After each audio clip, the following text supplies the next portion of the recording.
DBMS. So hello everyone, let's understand about keys in DBMS. An attribute or set of attributes that helps to uniquely identify record in a table is called as keys. See, the attributes means the column of table and the record means the rows of table. So the columns or the set of columns that uniquely identifies rows in a table is called as keys. There are many types of keys.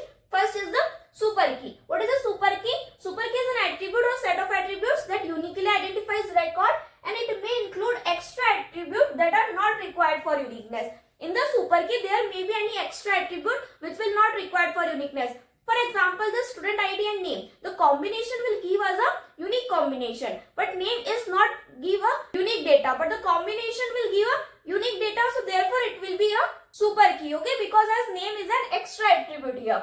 Second is the candidate key. Candidate key is a minimal super key. What it means that in the candidate key there will be no extra attributes. It will only required or it will only contain some required attributes, okay. There may be more than one candidate key in a table. Next is the primary key. Primary key is an attribute which is chosen from the set of candidate key as the mean identifier of table. Primary key is the mean identifier of the table, which will be chosen from a set of candidate keys, okay. And there will be only one primary key per table, and the attribute which is a primary key will contain all the unique values. It will not contain any null values, okay.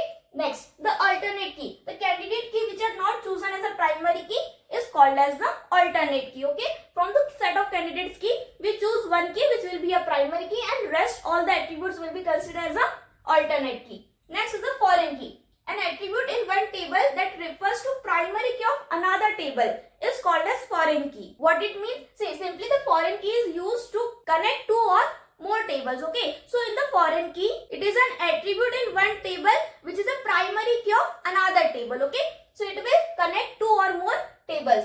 Next is the composite key. When more than one attribute is used to uniquely identify a record, then it will be a composite key. In a composite key, it will contain more than one attributes. Next is the unique key. It ensures all values in a column are unique, but null values is allowed. In a unique key, all the values in that column will be unique, and it may also contain a null values. What is the difference between the unique key and the primary key? That primary key will not contain a null value, and unique key can contain a null values. This is about the keys and types of keys. If you want a full explanation of keys with types and with example, so detailed video link is available in the description box. You can check it there, and also subscribe the channel for more such exam oriented concepts.